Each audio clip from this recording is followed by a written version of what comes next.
Saya Kepala BNPB siang ini bersama Bapak Gubernur Nusa Tenggara Barat dan Bapak Dirjen Tata Ruang Kementerian ATR BPN.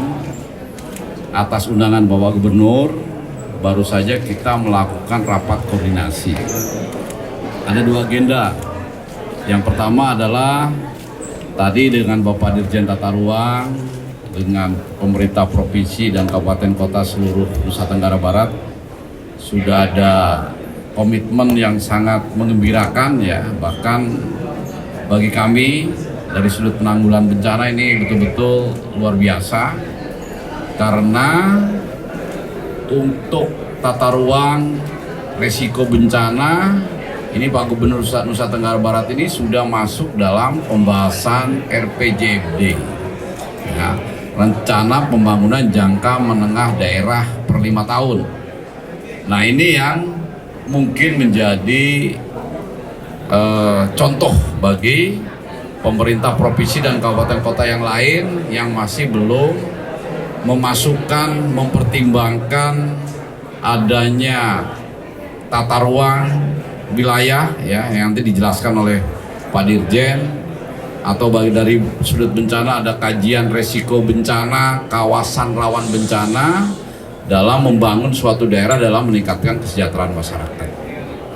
Kemudian kami juga dari BNPB sepakat tadi dengan Pak Gubernur, dengan Pak Bupati, Wali Kota seluruh Provinsi Nusa Tenggara Barat dalam menghadapi ancaman kekeringan El Nino yang menurut prediksi BMKG sudah mulai sampai awal tahun 2027. Kita sepakat untuk mempersiapkan diri sebaik-baiknya melalui langkah-langkah mitigasi yang tadi antara lain, yang pertama sebelum terjadi bencana untuk kekeringan ini adalah operasi modifikasi cuaca apabila masih terdapat awan hujan, kemudian juga membangun sumur-sumur bor bagi daerah-daerah yang sudah melanda kekeringan, ya sudah dilanda kekeringan, termasuk juga dukungan mobil-mobil tangki air. Di samping itu juga ada beberapa peralatan logistik dan lain sebagainya. Tentu saja sesuai dengan kemampuan, ini pun pemerintah pusat khusus untuk bencana lewat BNPB ini pun dibantu kepada pemerintah provinsi dan kabupaten kota di Nusa Tenggara Barat. Antara lain seperti itu ya, mudah-mudahan dengan rapat-rapat koordinasi seperti ini meningkatkan kesiapan dan kesiapsiagaan pemerintah daerah dan masyarakat di daerah-daerah yang memang rawan bencana. Itu ya. Izin Pak, terkait langkah-langkah tadi kan sudah dijelaskan ya Pak. Lalu untuk realisasinya ini diperkirakan akan mulai kapan, karena mengingatkan puncak kemarau ini sudah di bulan Agustus. Bagaimana Pak? Untuk peralatan, sumur bor, logistik langsung kita realisasikan. Tadi ada beberapa kepala pelaksana BBD kabupaten kota, ada bupati yang bertanya, yang meminta sumur bor, meminta tangki air. Tadi kita akan tindak lanjuti. Tapi tentu saja kami sepakat dengan Pak Gubernur bahwa yang utama bukan alatnya tapi sumur bornya. Kalau dibandingkan sumur dengan tangki air ya kita prioritaskan sumurnya, karena sumur ini memang betul-betul untuk kebutuhan masyarakat banyak.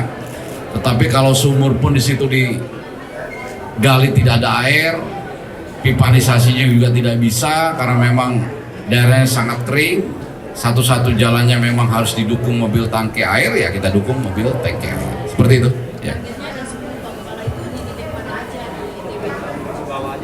Tadi yang dilaporkan Pak Gubernur kan ada 9 kecamatan, 9 kabupaten kota, 50 kecamatan.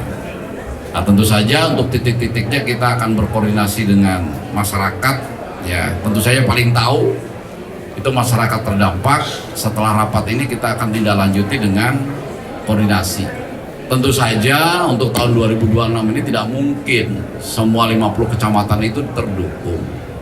Paling tidak sebagian dan titik-titik yang memang sangat dibutuhkan oleh masyarakat. Itu.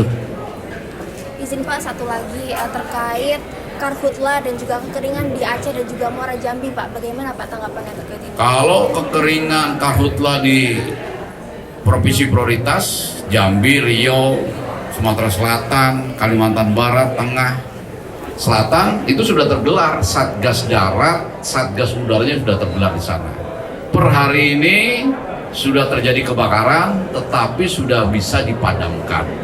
Kondisi asap, kondisi api di 6 provinsi prioritas ini saya pastikan sampai hari ini terkendali.